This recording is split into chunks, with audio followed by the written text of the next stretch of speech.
Hello hello. सभी महानुभाव अपने अपने स्थान पर खड़े हो जाएं। जो लोग अभी तक जैन भवन के प्रांगण में नहीं आ सके हैं, उनसे निवेदन है तुरंत आए। गुरु जी के प्रवचन सुनने जा रहे हैं।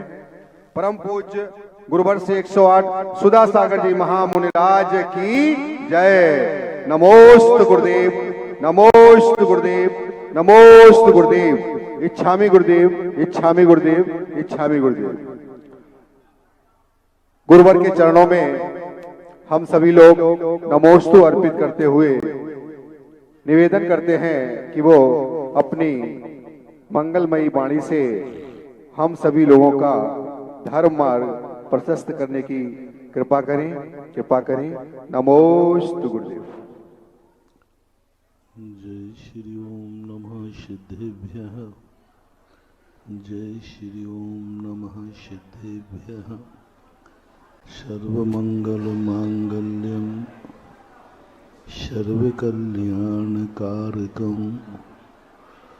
प्रधानम सर्वधर्माणां जैनम जयतु शासनम। पंच परमेष्टि भगवान के आचार्य श्री गुरुवर कुंद कुंद महाराज के आचार्य श्री गुरुवर विद्यासागर महाराज की जय।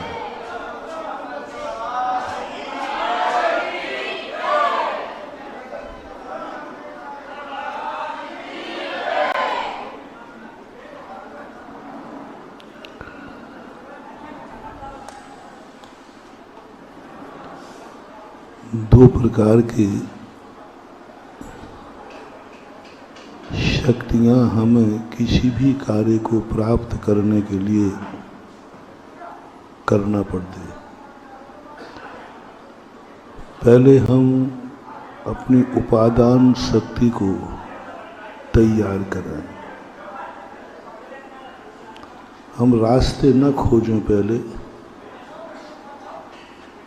पहले हम चलने का मन बनाएं। हम कोई भी कार्य करने का न सोचें,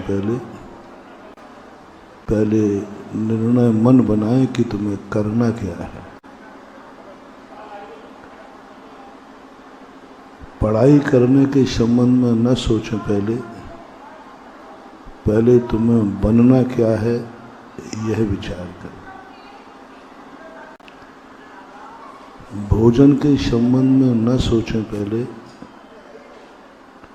ये सोचें कि तुम्हें खाना क्या है, भोजन क्या करना। ये भूल के कारण व्यक्ति भटक रहा है। जिस पर मन जाता है मचल जाता है। जिंदगी भटक नहीं रही है। हम आप लोगों की जिंदगी देखते हैं, जिंदगी लुढ़क रही है। भटकाने वाला तो व्यक्ति फिर भी समझ जाता है, लेकिन भटक नहीं रही, जिंदगी लुढ़क रही है। लुढ़कने का अर्थ होता है उसे होश ही नहीं। जहां ढलान मिला उसी तरफ ढल जाता है। पानी को निम्नगा बोलते हैं, और निम्नगा का अर्थ होता है जहां पर ढाल मिलेगा पानी उसी तरफ चला जाता है।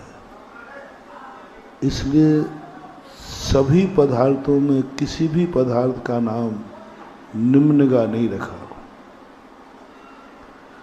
मात्र एक जल ऐसा है, अग्नि ऊपर की तरफ जाती है, वायु भी त्रियक बहती है, पृथ्वी स्थिर रहती है, वनस्पति भी ऊपर को भी जाती है तो जड़ें नीचे की ओर जाती है। वनस्पति दोनों तरफ जाती है, ऊपर भी जाती, नीचे जाती। अग्नि नियम से ऊपर की तरफ ही जाती है। वायु त्रियक बहती है, ना नीचे जाती ना ऊपर जाती है। लेकिन जल के संबंध में कहते हैं कि जल सदा नीचे की तरफ जाता है, ढाल की तरफ बहता है। इसलिए उसका नाम निम्नगा कहा। ऐसा ही ये मनुष्य जब लक्ष्य विहीन होकर के जैसा निमित्त मिला वैसा परिणाम कर लिया, तो इसे भी हमारे शास्त्रों में निम्नगा कहा। इसका कोई ध्येय नहीं, जो जैसा मिला वैसा कर लेता है। गाली आई तो क्रोध कर लिया, बुरा देखने में आया तो बुरी दृष्टि कर ली, अच्छा देखने में आया तो अच्छी दृष्टि कर ली, मंदिर में आया तो अच्छे परिणाम कर दिए, मंदिर के बाहर कोई बुरा निमित्त मिल गया बुरा परिणाम कर लिया। माता पिता आ गए तो उसने थोड़े से अच्छे परिणाम कर लिए। उसी समय कोई दूसरा व्यक्ति आ गया तो वैसे परिणाम कर लिए। गुरु मिल गए तो गुरु के परिणाम कर लिए, गुरु महाराज माला फेर लिया, जाप कर लिया, प्रवचन सुन लिया। गुरु महाराज नहीं है तो क्या करते रहते हैं? गुरु महाराज हैं तब तुम आहार देते हो, प्रवचन सुनने का मन करते हो, सेवा करते हो। और गुरु महाराज नहीं रहे तो क्या करते हो? कोई नियत है? कोई नियत है इस काल में? 24 घंटे में यदि आप मंदिर आते हैं और मंदिर नहीं आए तो क्या करेंगे? यानी काल भी आपकी जिंदगी में निम्नगा है। महाराज उस समय जो मौका पड़ेगा वो करूंगा, जो मौका पड़ेगा वो करूंगा। बस आपकी जिंदगी निम्नगा है, पानी की तरह नीचे की तरफ बहती जाएगी, डाउनफॉल होता जाएगा। क्योंकि आपका काल कोई निश्चित नहीं है, किस समय क्या करोगे। तुम जल के समान अभी एक इंद्री ही हो, और जल में भी 5 स्थावरों में जल हो। जल होना सबसे ज्यादा निकृष्ट माना गया, सबसे ज्यादा निकृष्ट होता है जल। क्योंकि कोई भी वस्तु का विकास होने के बाद उसका विनाश नहीं होता, वो कहीं ना कहीं कुछ अच्छा कर लेता है। लेकिन जल को यदि छेद नहीं पाए तो वो नीचे की तरफ बह जाता है। हमारा भी सब कुछ जिंदगी नियत नहीं है। अभी यही पता नहीं है कि तुम्हारा जन्म क्यों हुआ। अपन मंदिर को देखकर, शास्त्र को देखकर, गुरु को देखकर जो धर्मात्मा बन जाते हैं, ये धर्म श्मशान बैराग के समान होता है। ये नैमित्तिक धर्म है, अपने अंदर से उत्पन्न नहीं हुआ, बाहर से उत्पन्न हुआ। महाराज मिल गए इसलिए तुम्हारा पवित्र भाव हुआ, ये तुम्हारा भाव नहीं है, नैमित्तिक भाव। मंदिर आ गया तो अपन ने नमोस्तु कर लिया, मंदिर सामने दिख गया, भगवान दिख गए, अपन ने नमोस्तु कर लिया। ये हमारा भाव नहीं है, ये नैमित्तिक भाव। माता पिता आ गए, आपने चरण छू लिए, नैमित्तिक भाव। 24 घंटे में हमारा सब कुछ नैमित्तिक हो रहा है, और हम सोच रहे हैं कि हम कुछ अच्छा कर रहे हैं। नहीं,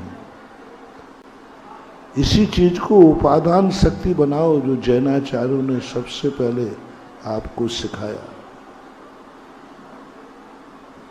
सबसे पहले तो आपको ये सोचना है, आपको माँ बाप ने जन्म क्यों दिया? ऐसे ही जन्म गए हो? बिना लक्ष्य के जन्म गए हो? लावारिस होके जन्म गए हो? माँ बाप ने नहीं चाहा था फिर भी तुम जन्म गए हो। थोड़ा सोचो, अपनी औकात सोचो। पूछो माँ बाप से, जानने का प्रयास करो कि तुम ऐसे ही जन्म गए हो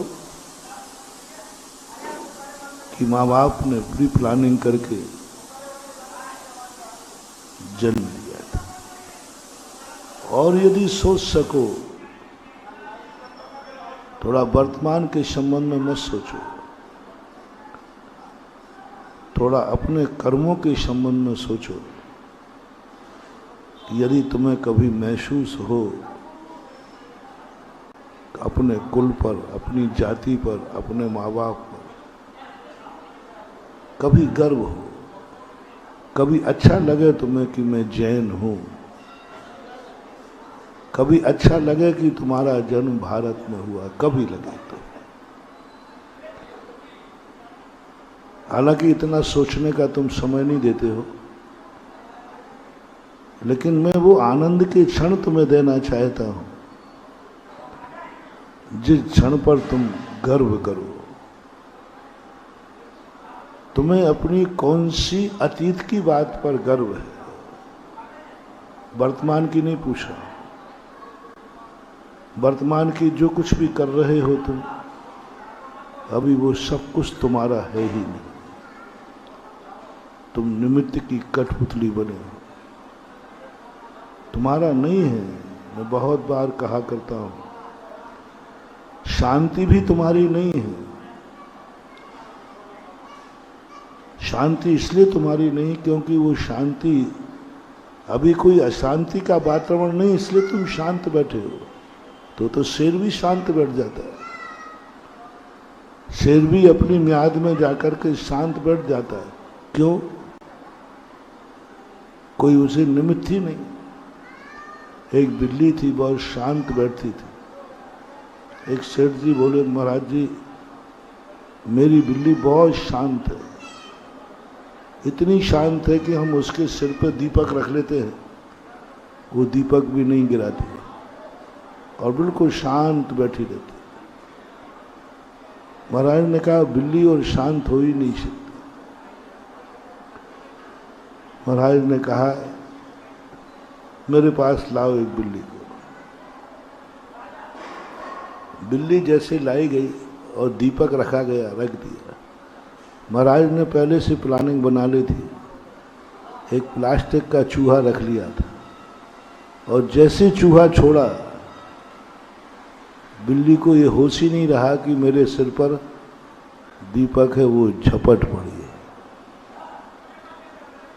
बोलो उसकी शांति अंदर की थी या बाहर की? शांति बाहर की थी, क्योंकि अशांति का कोई वातावरण ही नहीं था। चूहा आने के बाद शांत बैठी रहती तो समझते कि ये बिल्ली की शांत अपने अंदर की है। बहुत छोटा सा उदाहरण है। चूहा सामने है, उसके बाद भी बिल्ली को होश है, नहीं मेरे सिर पर दीपक रखा है, मुझे उजाला देना है।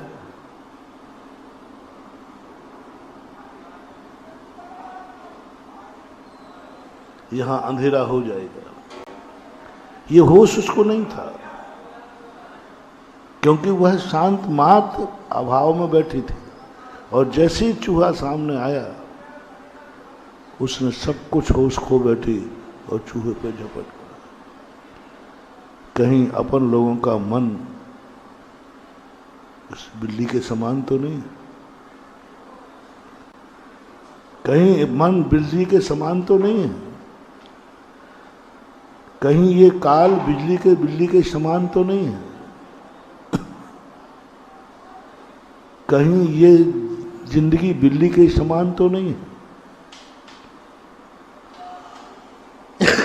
कि जब जिस समय जैसा निमित्त मिलेगा हम वैसे परिणाम कर लेंगे।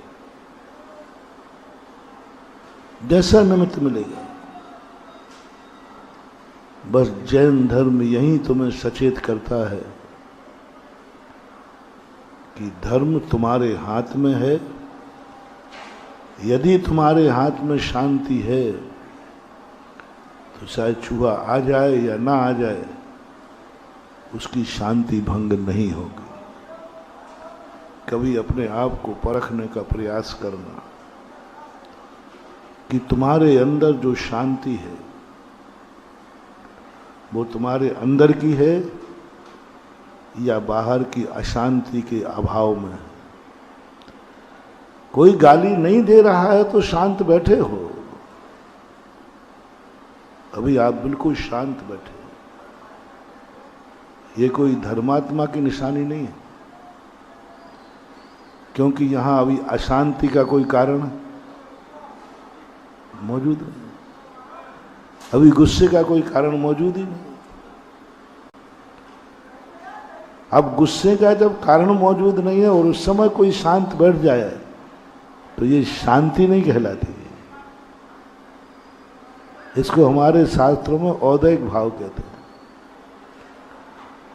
अब इसी समय यदि कोई तुम्हें थोड़ी सी गाली दे दे नाम लेकर, तुम इतना भी संकल्प नहीं कर पाए कि मैं मंदिर में जा रहा हूं, वहां शांत रहूंगा,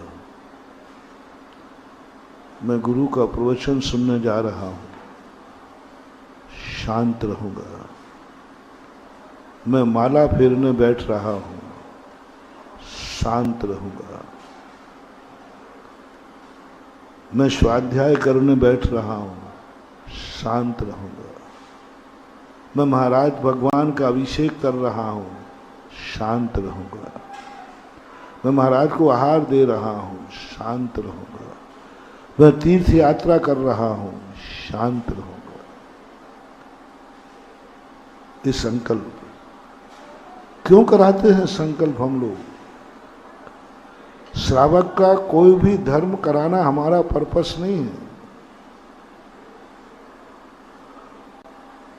उसके अंदर से जो कुछ अशांति आती है उसका मूल्य सिखाना है, और मूल्य जब ही सीख पाओगे जब आप 24 घंटे को नियत करोगे। अशांति की भी मना नहीं करूंगा मैं, लड़ने की भी मना नहीं करूंगा मैं, क्योंकि तुम गृहस्थ हो, तुम्हें क्रोध भी आएगा। तुम्हें पाप करने की भी मना नहीं करूंगा, तुम पाप करोगे, तुम गृहस्थ हो। तुम्हारा मन बिगड़ेगा, ये भी मैं मना नहीं करूंगा, क्योंकि तुम गृहस्थ हो। तुम्हारे लिए मनाही तो कोई चीज की है ही नहीं। बस मेरा तो एक ही कहना है, धर्म भी तुम्हारा हो तो पाप भी तुम्हारा हो, पाप भली तुम्हारा ना हो। सम्यक दृष्टि का लक्षण समझना। सम्यक दृष्टि का पहला लक्षण है, पाप भाव तो उसके अंदर आते ही नहीं, कभी नहीं आते। सम्यक दृष्टि की पहली पहचान, पाप करता है। पाप करने का संकल्प नहीं होता, पाप होता है। कोई पाप नहीं करना चाहता, हिंसा करना नहीं चाहता, संकल्प है मैं हिंसा नहीं करूंगा, लेकिन ग्रस्त से हिंसा होगी। झूठ नहीं बोलना चाहता, लेकिन ग्रस्त झूठ बोलेगा। चोरी नहीं करना चाहता, चोरी करेगा। मन को चंचल नहीं करना चाहता, लेकिन होगा। परिग्रह भी नहीं जोड़ना चाहता, लेकिन परिग्रह जुड़ेगा। धन भी होगा, मकान भी होगा, सब कुछ होगा। तुम्हारी जिंदगी पापों से मुक्त हो ही नहीं सकती, कभी नहीं हो सकती। बस फर्क इतना करना है कि तुम्हें पाप करने का मन हुआ है, पाप करने का संकल्प किया है, या पाप हो गया। जैनाचार्य ने सबसे पहले सम्यक दृष्टि से कहा, हिंसा का त्याग मत करो, संकल्पी हिंसा का त्याग करो। गजब, बहुत गजब। ये किसी अन्य दर्शन में तुम्हें नहीं मिलेगा। हर दर्शनकार कहता है हिंसा तो हिंसा है, प्राण लेना हिंसा है। जैन दर्शन करना नहीं। पहला तुम करो, मैं जिंदगी में कभी किसी को मारने का भाव नहीं करूंगा, और तुम मारोगे पक्का है। तुम ये नियम मत लेना, मैं जिंदगी में कभी किसी जीव को, मेरे द्वारा कोई जीव मरेगा ही नहीं, ये संकल्प तुम मत करो, क्योंकि तुम्हारे द्वारा नियम से जीव मरेंगे। कितना भी प्रयास कर लेना, ग्रस्त से मरेंगे। मरने दो। तुम एक नियम ले लो, मैं किसी जीव को मारने का संकल्प नहीं है, भाव नहीं कह रहा हूं। मारने का भाव आएगा, हत्या करने का भाव आएगा, क्रोध आएगा तुम्हें कि मैं इसको मार डालूं। मैं ये भी त्याग नहीं कराऊंगा। भरत चक्रवर्ती को आया था, अपने भाई की हत्या करने का भाव आया था। हिंसा करने का भाव का त्याग तुम नहीं करना। हिंसा तुम करोगे, भाव पूर्वक करोगे। हिंसा का भाव तुम्हारा होगा ही होगा। क्रोध आएगा, तुम मर्डर भी कर सकते। बुद्धिपूर्वक मारोगे, भाव से मारोगे, कोई फर्क नहीं पड़ता, चलेगा। मैं किस तरफ तुम्हें ले जा रहा हूं उसको समझना। तुम्हें आज दिन भर में किसी को मारना है क्या? बोलो, जल्दी बोलो। नहीं मारना ना? कल, परसों, जिंदगी में बस जब मारना पड़े तब मार देना। अभी नियम कर लो, मेरे महाराज भगवान, मैं किसी जीव को मारने का संकल्प मेरा नहीं है। बस अब मारने का मौका पड़े तो निपटा देना।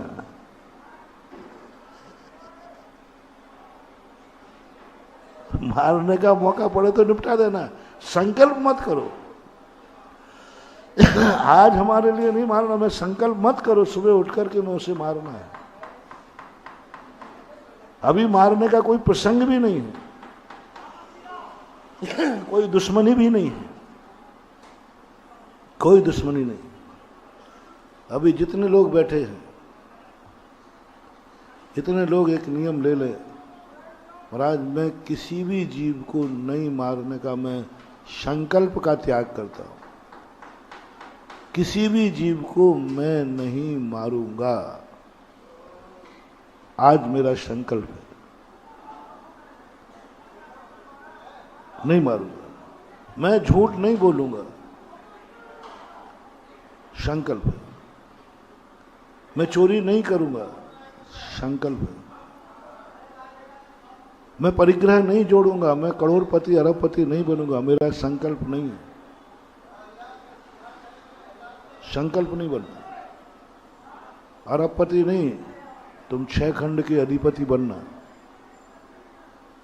बस संकल्प नहीं करना। प्रयास करना, मौका मिलेगा तो खूब कमाना।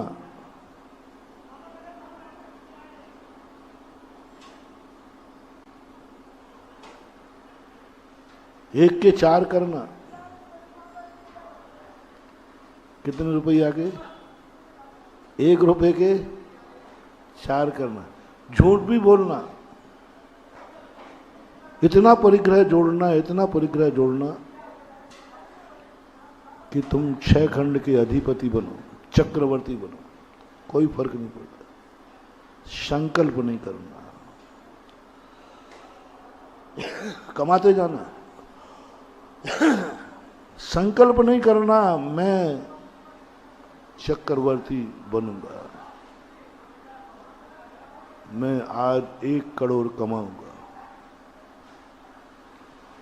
आज मैं 1 लाख कमाऊंगा। सुबह उठकर संकल्प मत करना। कमाने जाना, शाम को 2 लाख कमा के आना। संकल्प 1 लाख का तुमने किया और कुछ कदाचित नहीं कमा पाए तो 1 लाख के पाप के भागीदार हो गए। और तुमने संकल्प नहीं किया, 5 लाख कमा लिए, तुम्हें 5 लाख कमाने का भी पाप नहीं लगेगा, क्योंकि तुम्हारा संकल्प नहीं था। किस्मत ने साथ दिया, मौका पड़ गया, मैंने कमा लिया। मौका कैसे छोड़ता? वृत्ति नहीं बना रहा हूं तो, प्रतिमाधारी नहीं बना रहा। प्रतिमाधारी तो सीमा बांधता है, मैं इससे ज्यादा नहीं कमाऊंगा। दोनों में अंतर समझ। मैं सामान्य ग्रस्तों को कह रहा हूं, जो प्रतिमाधारी नहीं, वृत्ति नहीं, धर्म से अभी कुछ भी नहीं जानते, कोई भी नियम नहीं है, उनके लिए कह रहा हूं, बस किसी भी पाप करने का संकल्प मत करना। सुबह मत जाना संकल्प करके मैं 1 लाख कमाऊंगा, शाम को लौटना 5 लाख कमा करके। आएगा पाप। बहुत बड़े पाप से तुम बच गए। नारायण में और पृथ्वी नारायण में क्या अंतर होता है? चक्रवर्ती में और अर्धचक्री में क्या अंतर होता है? चक्रवर्ती 6 खंड का अधिपति होकर के भी नरक नहीं जाता, इतना वैभव, इतना ठाट बाट, और अर्धचक्री के पास आधा होता है, फिर भी नरक जाता है। मैंने सोचा क्यों? यदि परिग्रह से ज्यादा जा रहा है तो परिग्रह तो चक्रवर्ती के पास ज्यादा है, धन दौलत तो चक्रवर्ती के पास ज्यादा है, अर्धचक्री के पास तो आधा है। गजब का मोटिवेशन है महानुभाव। यह कला यदि तुमने सीख ली, और यह कला मात्र जैन दर्शन के पास है, इसलिए जैनी सदा से अमीर होते आए, लेकिन जैनी कभी दुर्गति नहीं गए। जैनी सदा से पाप करते आए, लेकिन पापी नहीं कहलाए। जैनी सदा से पाप करते आए, लेकिन पापी नहीं कहलाए। जैनियों ने बड़ी बड़ी हिंसा की है, बड़े बड़े युद्ध लड़े हैं, लेकिन उनको हिंसक नहीं कहा गया।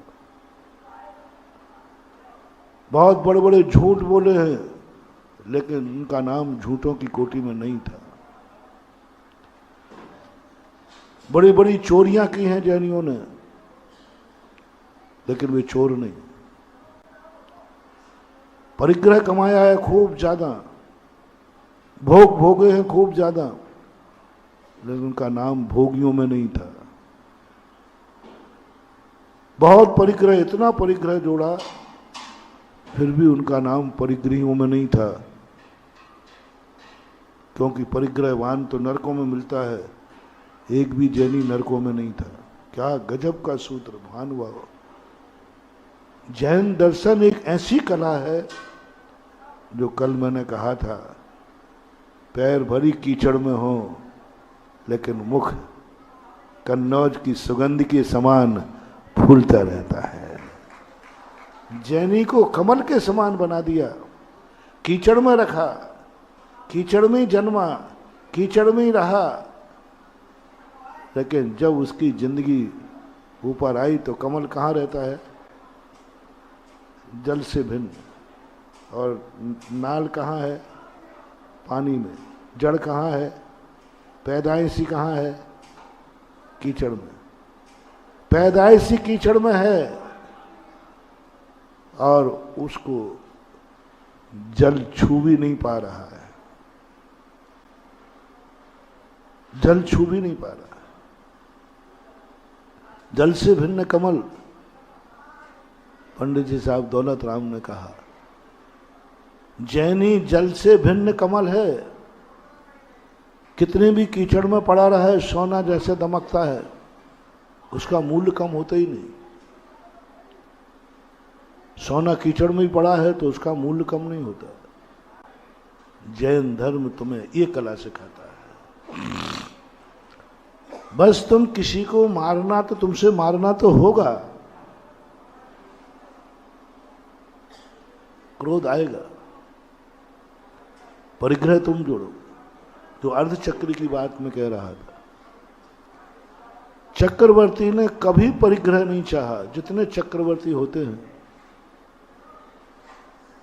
ये हमेशा पुरुषार्थ करते हैं, मात्र एक कार्य नहीं करते, संकल्प नहीं करते, मेहनत खूब करते, खूब कमाएंगे, दिन रात मेहनत करेंगे, बस एक गुण होता है उनमें, संकल्प नहीं होता। मैं अपनी जिंदगी में करोड़पति बनूंगा, मैं अपनी जिंदगी में अरबपति बनूंगा, मैं आज इतना कमाऊंगा, बस। और कमाने चल पड़ते, कमाने चल पड़ते। और ये जैन दर्शन का ही सूत्र नहीं है। वैष्णव दर्शन में भी तुमने एक वाक्य सुना होगा, कृष्ण जी अर्जुन से कहते हैं, कर्म किए जा, फल की चिंता मत कर रे इंसान, ये है गीता का ज्ञान। ये पंक्ति सुनी तुम लोगों ने? मैंने इस पर बड़ा विचार किया कि ये क्या मतलब है। कर्म कर, तू कर्म कर अर्जुन, कर्म कर। मैं हारूंगा कि जीतूंगा, फल की चिंता मत कर। इसी प्रसंग में कहा था। क्या मिलेगा इससे? कर्तव्य करो। कर्तव्य क्या है? अन्याय का नाश हो, पापी का विनाश हो। कर्तव्य क्या है? एक साधु को शेर खा रहा है, एक साधु ने शेर को खा रहा था, एक शूकर ने आके शेर को मार डाला। शूकर को शेर की हत्या का पाप नहीं लगा, क्योंकि उसके मारने का संकल्प था, मैं शेर को मारूंगा, जहां जहां भी शेर होगा वहां मारूंगा। नहीं, संकल्प नहीं था, लेकिन फिर भी शेर को मारा, क्योंकि निमित्त ही ऐसा आ पड़ा था। शेर को नहीं मारता तो महाराज मरते। तो बोलो, उसने शेर को मारा है या महाराज को बचाया है? ऑन द स्पॉट तो शेर मरा हुआ पड़ा है। कर्म करो, खूब करो, सब करो, संकल्प मत करो, फल की चिंता मत करो। हे अर्जुन, तुम हारोगे या जीतोगे कोई फर्क नहीं पड़ता, कोई फर्क नहीं पड़ता। सत्य के लिए, न्याय के लिए लड़ने वाला हार करके भी हारा माना जाता है। कम से कम ये तो हो पुरुषार्थ। एक चिड़िया थी, उस चिड़िया के समुद्र ने की लहर में अंडे बह गए। तब एक चिड़िया को गुस्सा आया, मैं समुद्र को सुखा डालूंगा, और एक एक चौंच से वो रेत का दाना समुद्र में डालती है। लोगों ने आगे कहा, चिड़िया रानी क्या कर रही है? बोले, समुद्र को सुखा के रहूंगी। सुखा रही, सुखा के रहूंगी नहीं, सुखा रही। इतना बड़ा समुद्र, तेरे एक एक दाने से क्या लिखा जाए, कैसे सूखेगा? बोले, सवाल इसका नहीं है, सवाल इसका है। ओहो महानुभाव, बहुत बड़ी बात कह रहा हूं, बहुत बड़ी बात। चिड़िया का हौसला देखना। लोगों ने कहा, चिड़िया रानी क्या कर रही है, तेरे एक एक चौंच से दाना लाकर समुद्र को कैसे सुखाएगी? बोले, मैंने ये सोचा नहीं है, मुझे भी मालूम है, लेकिन दुनिया में जब इतिहास उठाया जाएगा तो लिखा जाएगा, माँ अपने बेटे के लिए समुद्र को सुखाने की भी हिम्मत रखती है। यानी माँ कितना कर सकती है कि अपने बेटों के लिए समुद्र जो कभी सूखना नहीं है, उसको सुखाने के भी हौसला रखती है। कम से कम इतिहास में मेरा नाम लिखा जाए। यही किसने कहा, अर्जुन, युद्ध हारना और जीतना नहीं है। मंगल पांडे मारा गया, वो जानता था 1857 में कि मैं आवाज उठाऊंगा मैं मारा जाऊंगा, उसको मालूम था। और उसने आवाज उठाकर 7 कदम ही नहीं चल गया, मार दिया। पहले से जानता था। जब वो जानता था कि मेरा मरना निश्चित है और मैं कुछ भी नहीं कर पाऊंगा, मैं कुछ भी नहीं कर पाऊंगा, उसके पहले ही मर जाऊंगा, उसके मन में एक बात आई, मरूं या जीऊं, कर पाऊं या ना कर पाऊं, कम से कम इतिहास गवाह होगा, कम से कम इसने आवाज उठाने की हिम्मत तो की। और उसकी आवाज ने ही 100 साल लगा दिए, लेकिन देश स्वतंत्र हुआ। उसके पहले तो कोई आवाज ही नहीं उठा रहा था। इसलिए अर्जुन, तुम ये मत सोचो युद्ध हारोगे या जीतोगे। सवाल ये है कि तुमने अन्याय को मिटाने का पुरुषार्थ किया, तुमने कर्म करने की बात सोची। हम तुरंत फल की तरफ चले जाते हैं, हम कर्म की तरफ विचार नहीं कर पाते। तो वहां गीता में भी यही शब्द है, जैन दर्शन भी तुम्हें यही कहता है, तुम कर्म करो पर तुम संकल्प मत करो।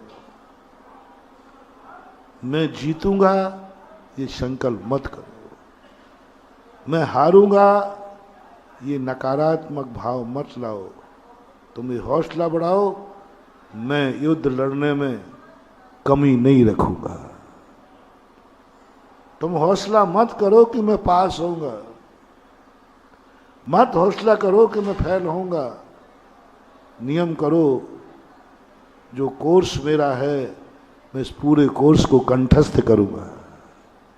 पढ़ना मेरा काम है, पास होना फेल होना मेरे हाथ में नहीं है। मैं फाल और फेल होने के लिए नहीं सोच सकता हूं, मेरा काम है संकल्प पढ़ाई करना। चाणक्य ने यही कहा था चंद्रगुप्त से, क्या कर रहे हो, कहां जा रहे हो? बोले युद्ध पे। क्यों जा रहे हो? बोले जीतने के लिए। बोले गुरुदेव, मैंने जीतने की पूरी तैयारी कर ली और मैं जीतूंगा। गुरु समझ गए यह व्यक्ति कल के दिन रोएगा, यह व्यक्ति कल के दिन सुसाइड करेगा, कल के दिन इसकी बहुत बुरी दशा होगी। क्योंकि इसके मन में भाव आ गया, संकल्प कर लिया, मैं जीतूंगा, मैं जीत रहा हूं। ये जीतने के लिए युद्ध लड़ रहा है, और जीतने के लिए युद्ध लड़ता है पापी अज्ञानी, जीतने के लिए युद्ध लड़ता है, जीतने के लिए युद्ध लड़ता है, वह कभी भी जीत नहीं सकता। शिक्षाविद कहते हैं,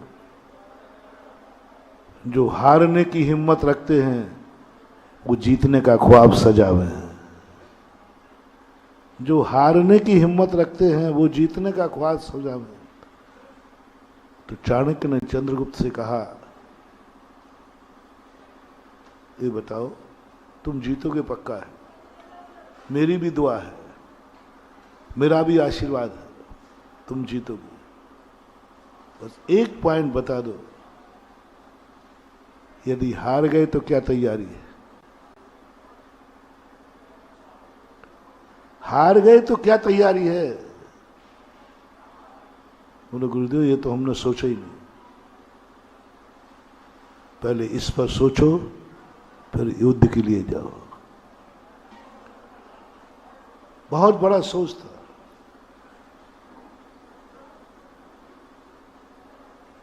लक्ष्मण और रामचंद्र जी जब पढ़ रहे थे, तक लक्ष्मण एक ही कहता था, गुरुदेव मुझे राजनीति सिखाओ, युद्ध नीति सिखाओ। मैं अयोध्या नरेश दशरथ का पुत्र हूं, मेरे भैया राजा बनेंगे, मेरे भैया राजा बनेंगे।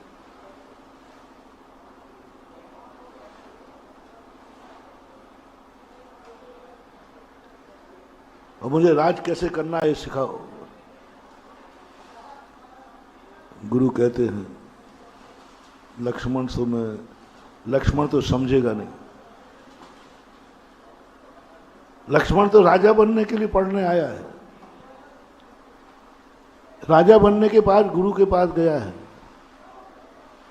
राजनीति कैसे करना है इसके लिए गया है, हुकूमत कैसे चलाना ये सीखने आया है, शस्त्र कैसे चलाना ये सीखने आया है लक्ष्मण। लेकिन गुरु कहते हैं राम, राजगद्दी नहीं मिली तो क्या तैयारी है। ओहो, राजगद्दी मिलेगी मुझे, इसकी तैयारी के लिए गुरु से नहीं सीखना है। राजगद्दी नहीं मिली तो क्या तैयारी करना है, ये गुरु से सीखना है। कितनी बड़ी बात। राजगद्दी कैसे करना ये तो तू अपने बाप से सीख। तेरा पिता राजा है, गजब का महानुभाव। मोटिवेशन लेना अपनी जिंदगी में। कन्नौज के नाम से जो जगत में प्रवचन सुन रहे हैं, वे सब कन्नौज के नाम से आज एक मंत्र ले लेना है जिंदगी का, मोटिवेशन। कन्नौज वाले भी ले लेना। जीतने के लिए राजगद्दी कैसे चलाना, राजनीति कैसे करना, शस्त्र कैसे चलाना, इसके लिए गुरु की जरूरत नहीं। बोलो राम लक्ष्मण दोनों, तुम्हारे पिता कैसे हैं? अच्छे राजनेता हैं कि बुरे? बोले अच्छे। राजनीति आती है कि नहीं? आती है। अच्छे राजा हैं कि नहीं? बहुत अच्छे राजा हैं। शस्त्र चलाना आता है कि नहीं? आता है। तो फिर ये सब वहीं क्यों नहीं सीखा? वो तो सब बाप को आता है। बाप को जीतना आता है। तुम्हारे पिताजी कभी हारे नहीं। तुम्हारे पिताजी कभी हारे नहीं। क्यों आए हो तुम यहां पर? उनसे सीखो ना राजनीति। वो अनुभव किया है, मैंने तो अनुभव भी नहीं किया। गुरु को कभी जिताने की कला सिखाता नहीं। वो तो हमें वंशज से मिलती है, पीढ़ी से मिलती है। वो तो तुम्हारे पिताजी सिखा सकते थे, लेकिन पिता कभी। ओह महानुभाव, बहुत बड़ी बात सुनना। माता कौशल्या ने कहा भी था कि बेटों को गुरुकुल क्यों भेज रहे हो आप? क्या आप ज्ञानी नहीं हैं? क्या हम ज्ञानी नहीं हैं? क्या हमारे राज्य में कोई ज्ञानी नहीं है? आप क्यों भेज रहे हो बच्चों को? राजा बनना है, आप राजा हैं, सिखाइए राजकुमारों को राजा कैसे बना जाता, सिखाइए। और आप सिखाते हैं अपने बेटों को व्यापार धंधा। गुरु के पास कभी व्यापार धंधा सीखने मत आना। महाराज धंधा पानी करना सिखाओ। अब कन्नौज वाले मेरे से कहें महाराज जी ऐसा बताओ कि हम और अच्छा इतर कैसे बनाओ, इतर की क्वालिटी कैसे बनाओ। अब बताओ भैया, ये चीज तुम मेरे से सीखोगे कि मेरे से ज्यादा अच्छा तुम्हारा बाप सिखाएगा? बोलो ना, कौन सिखाएगा? पिताजी सिखाएंगे। वो ज्यादा अनुभवी हैं, ज्यादा ज्ञान है उनको। संसार की बातें गुरु से नहीं सीखना, वो तो तुम्हारा बाप सिखा देगा, पड़ोसी सिखा देगा, सारी दुनिया सिखाने के लिए बैठी है। संसार कैसे सीखना है, संसार कैसे चलाना है, संसार में क्या करना है, व्यापार धंधा कैसे करना है, ये सब के लिए गुरु की जरूरत नहीं है। राजा दशरथ कहते थे कौशल्या, हम बेटों को सब कुछ सिखा सकते हैं, हम ज्ञानी हैं, हम सुख के क्षण से बता सकते हैं, कैसे राजगद्दी सब कुछ कर सकते हैं, लेकिन दुख का दिन कैसा आ जाए, उसमें कैसे जीना है, ये हम नहीं सिखा सकते, क्योंकि हमारी तो कल्पना में भी नहीं आएगा कि मेरा बेटा कभी दुख उठाएगा। भिखारिन की माँ भी अपने बेटे को गोदी में उठाती है तो राजा बेटा के नाम से उठाती है। भिखारी बेटा वो सोच ही नहीं सकती। भिखारिन है, इसको मालूम है इसका बाप भी भिखारी है, तो जब बेटे को उठाकर गोदी में उठा के चूमती है तो क्या कह के चूमती है? बोलो, भिखारी बेटा या राजा बेटा? उसके मुख से निकलेगा राजा बेटा। वो कल्पना ही नहीं कर सकती कि भिखारी है या भिखारी बनेगा। मां की कल्पना राजा की होती है। दशरथ कहते हैं मैं राजगद्दी सिखा दूंगा, राजनीति सिखा दूंगा, मुझे दिख रहा है भविष्य में राम राजा। दशरथ कहते हैं मुझे स्पष्ट दिख रहा है मेरे बेटे में ये राजा बनेगा। जोशी कह रहे हैं, हाथ की रेखाएं कह रहे हैं मेरा बड़ा पुत्र है राजा बनेगा, मुझे राजा दिख रहा है। कौशल्या कहती मुझे भी दिख रहा है। बोलो, बचपन में रामचंद्र जी थे, सब लोग उनको राजा राजा कहने लगे थे। बचपन में रामचंद्र जी में सबको राजा दिख रहा था। माता भी कहते लगती राजा राजा बेटा राजा। मां से पूछा तुम्हें रामचंद्र जी में क्या दिख रहा है? बोले राजा, भाभी राजा। दशरथ से पूछा तुम्हें क्या दिख रहा है? बोले भाभी राजा। अयोध्या वासियों से पूछा कि राम में तुम्हें क्या दिख रहा है? बोलो राजा। आप सबसे पूछा तो आपको क्या दिखेगा? बोलो ना, अपने अपने बेटों में क्या दिख रहा है? हमारा सीधा है, जो मैं हूं मेरा बेटा वैसे ही बनेगा। 99.99 हर माँ बेटा यही कहेगा मेरा बेटा भविष्य में देखना। वो अपने बाप को भी कह देती है पत्नी, अरे तुमने क्या सुख दिया है, सुख तो मेरा बेटा देगा, जो तुम नहीं बन पाए वो मेरा बेटा बनेगा। हर माँ की एक कल्पना होती है, जो मेरे पति ने नहीं कर पाया वो मेरा बेटा करेगा। उलाहना भी दे देती है, देखना तुम तो बुद्धू के बुद्धू रहे, मेरा बेटा देखना मेरा बेटा देखना बहुत ऊंचाइयां छुएगा। इससे ज्यादा मां कभी सोच नहीं सकती, कभी नहीं सोच सकती कि मेरा बेटा कुछ नहीं कर पाएगा। छोटे में गोदी के समय कल्पना में भी नहीं आएगा कि मेरा बेटा कुछ भी नहीं कर पाएगा, निकम्मा निकलेगा, हो ही नहीं सकता। दशरथ ने कहा मैं इन चारों को इसलिए गुरु के पास भेज रहा हूं कि गुरु वे भी देखेंगे जो हम नहीं देख पाए। गुरु ने देखा राजा। दशरथ कहते हैं मेरा बेटा भावी राजा है, और गुरु को दिख रहा है कि ये भावी वनवासी है।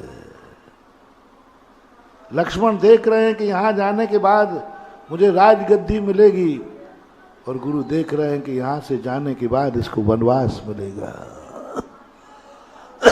कोई नहीं सोच पाया, किसी के दिमाग में नहीं आया।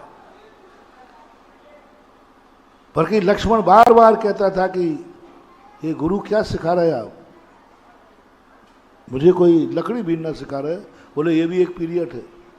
मटके बनाना सिखा रहा है, बोले ये भी पीरियड है। रोटी बनाना सिखा रहा है, बोले ये भी पीरियड है। अरे भाई, कोई मैं राजा, कोई भिखारियों का बेटा नहीं, राजपुत्र हूं।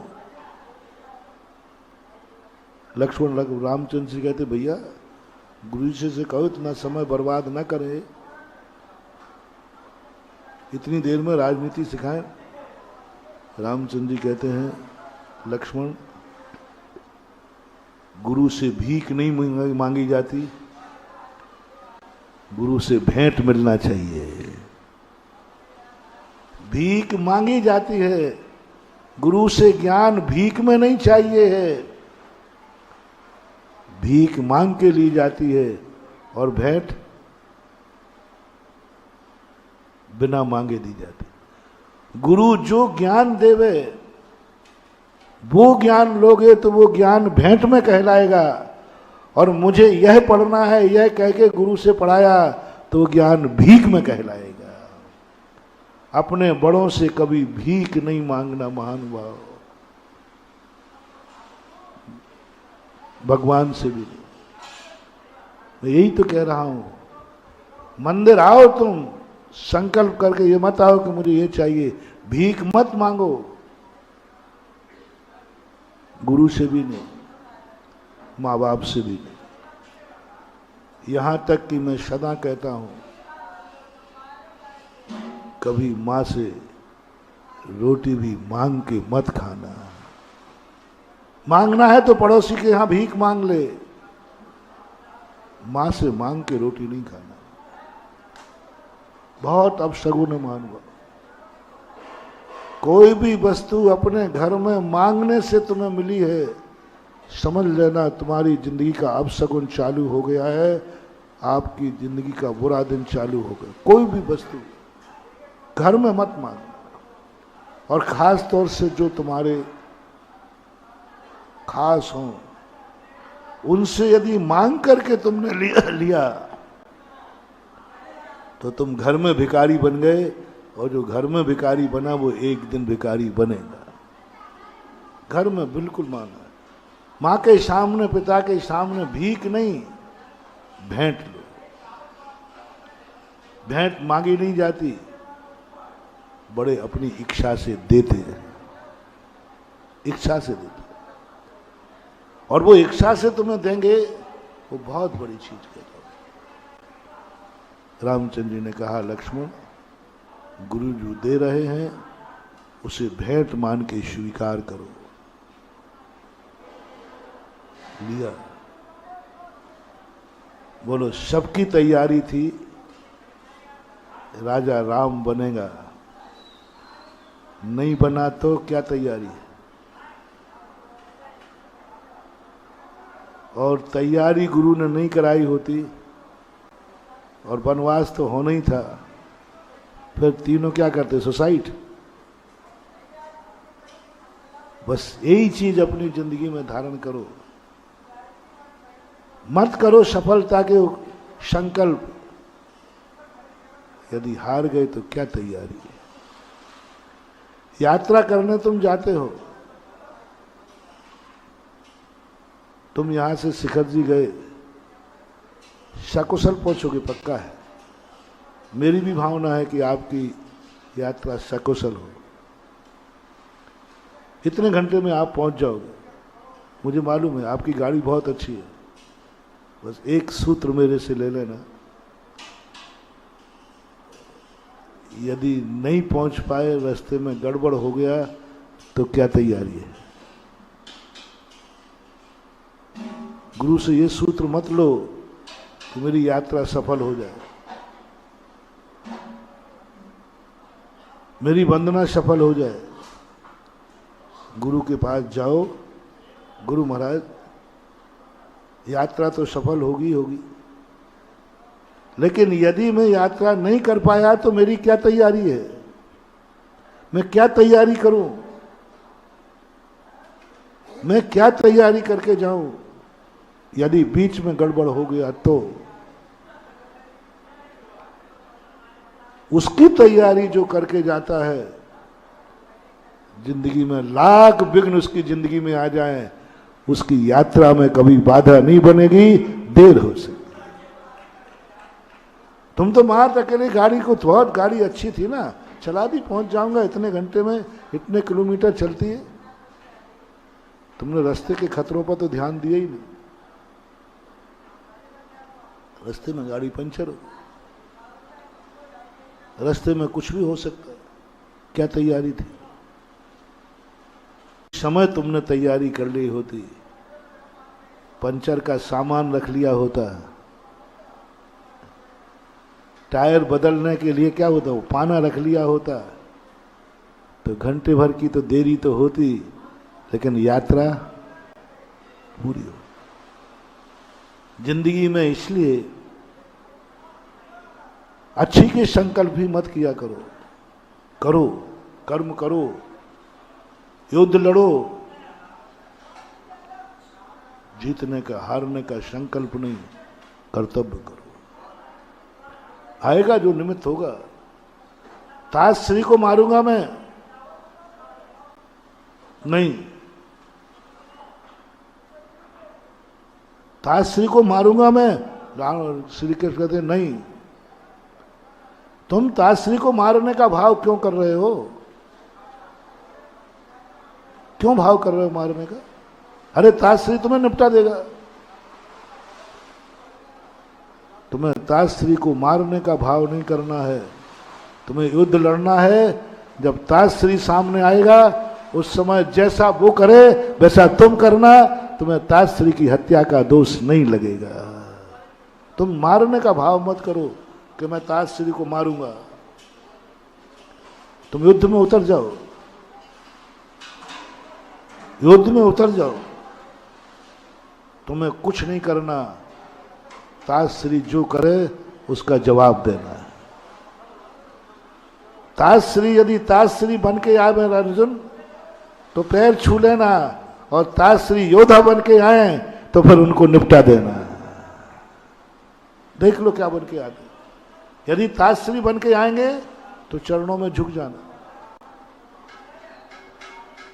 और योद्धा बन के आए तो योद्धा को पीठ नहीं दिखाता। ओहो, कृष्ण के उस उपदेश ने ताजश्री अर्जुन के हाथ से मारे गए, लेकिन ताजश्री की हत्या का दोष अर्जुन के खाते में नहीं आया, उनको तो योद्धा को मारने का दोष आया। और योद्धा को मारता है तो युद्ध के अनुसार कोई पाप नहीं, योद्धा को मारता है।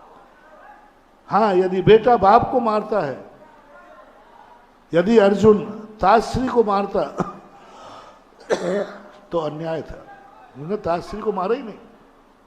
ताजश्री योद्धा बन के आए थे, मार दी। भरत ने बाहुबली को नहीं मारा, भाई को नहीं मारा था, योद्धा को मारा था। उपसंहार करता हूं, भरत बाहुबली का युद्ध हुआ। दो भाइयों का युद्ध था कि दो योद्धाओं का युद्ध था। दोनों की भाषा भाई की थी कि युद्ध की थी। भरत बाहुबली ने भाई मान के युद्ध नहीं किया।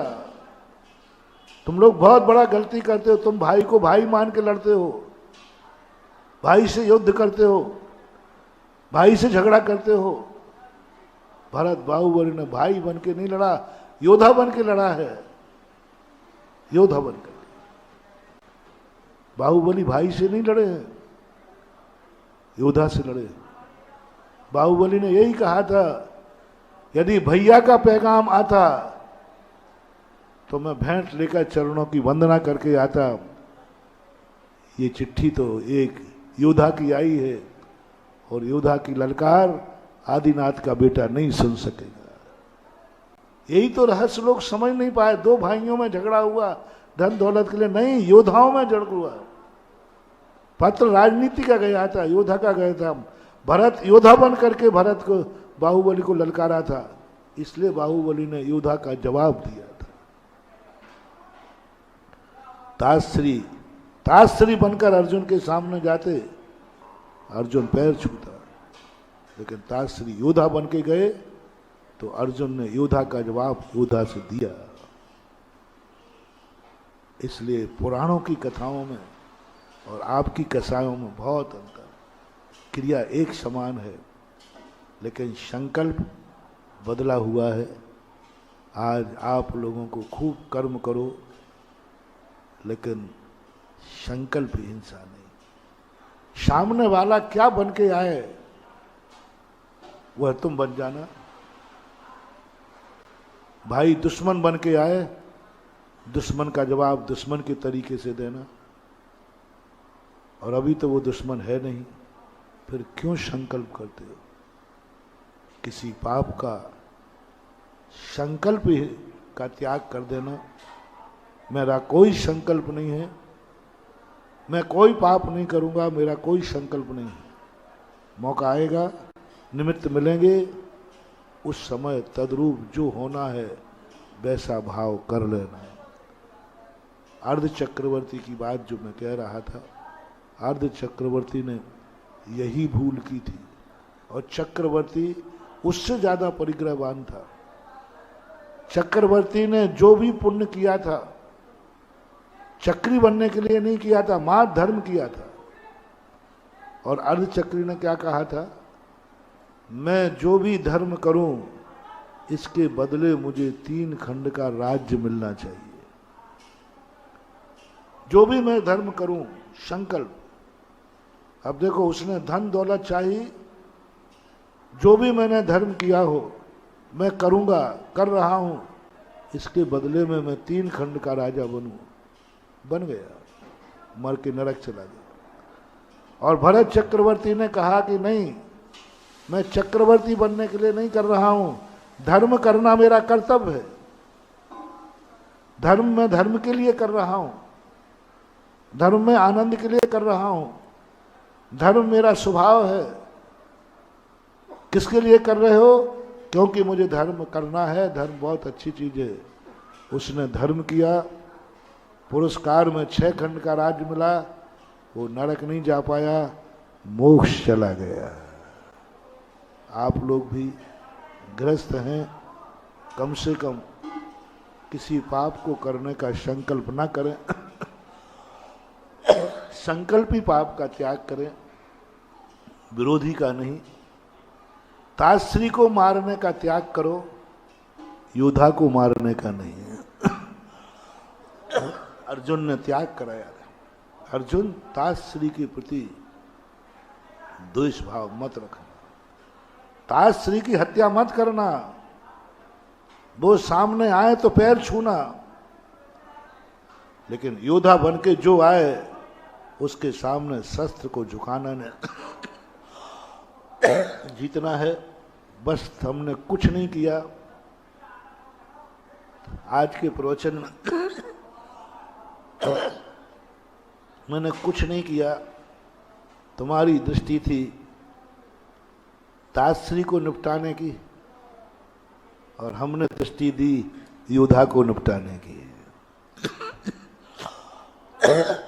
तुम्हारी दृष्टि थी भाई से झगड़ा करने की, और हमने तुम्हें झगड़ा करने दिया, लेकिन योद्धा बन के करने दिया। सामने वाले को दुश्मन होने दो, वो यदि दुश्मन बन के आए तो तुम दुश्मन बन जाना। संसार में हर वस्तु को ऐसी ही दृष्टि से देखो, जब वो पापी बन के आए तो पाप का परिणाम होता है। हो सकता है कोई अच्छा बन के आए तो अच्छा परिणाम करना। समय आपका पूरा हो गया। महावीर भगवान की